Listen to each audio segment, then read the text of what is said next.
You were charged with these low-level misdemeanors, and you were strip searched? Yeah, we were asked to. We had to get undressed in front of someone. You were by yourself? And by ourselves. With the guard? Yeah, watching, and prove that we had nothing on or in our bodies.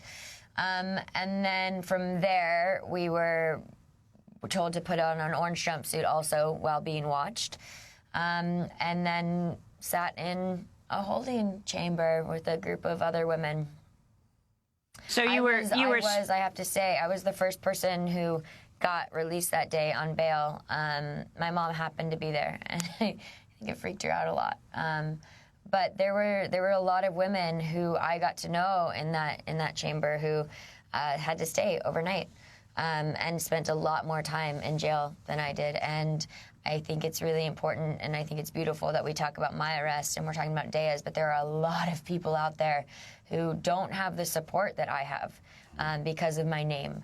And we all need to be supporting them just as much as we're paying attention to the issues that we're here to talk about, because those are our brothers and our sisters on the line who are sacrificing so much of their livelihood in order to stand in solidarity with this movement. You were not just you didn't just go in on that day, on Indigenous Peoples Day, Shailene. You've been going back to North Dakota now for many, many months. Why is the Dakota Access pipeline standoff so important to you? Why are you so concerned about this close to $4 billion pipeline being built?